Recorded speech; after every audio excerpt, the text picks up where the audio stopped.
Falta de maestros sempre está um problema e essa aqui tem ainda não a cambia.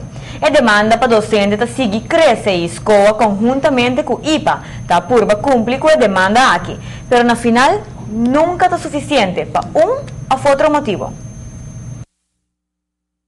Nós estamos trabalhando junto com o IPA. IPA o grupo que dentro da IPA é um grupo bastante grande. Nesse bisa sim que o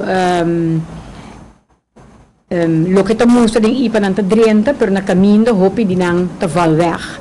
Por motivo que para falta de incumprimento, toch roupa de estudante não está mira com esse não está panang, etc, etc. Que orna chega final do trajeto, tá manhã tá acaba. Tem roupa fundação de escola, tem roupa necessidade, verdade? Dus IPA não está assinaleu ainda que está produzir uma grande escala de maestro. Aceita encerrar que a escola que é organização de mais grande tem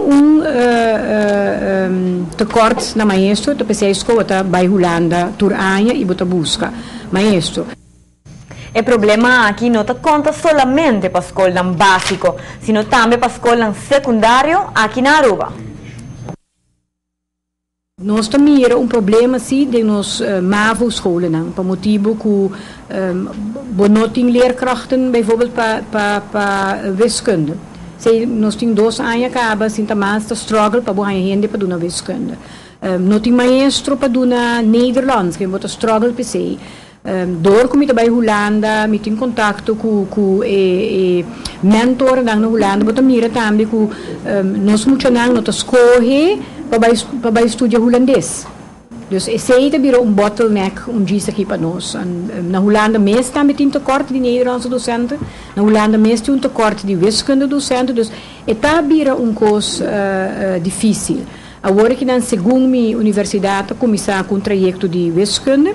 Die nós zittende leerkrachten na mesa, dus nós esperamos que o trajeto é uno que lo beneficia nos enseñanza. O problema aqui está uno que não somente a Aruba está confrontar, sino também todo o país de nossa região. Algo também que a escola está observada que o hobby viaja aluno não que vai estudar uma matéria a fora, está preferado que queda no exterior para a experiência, em vez de regressar a Aruba. E essa aqui está põe que o problema aqui está escalar.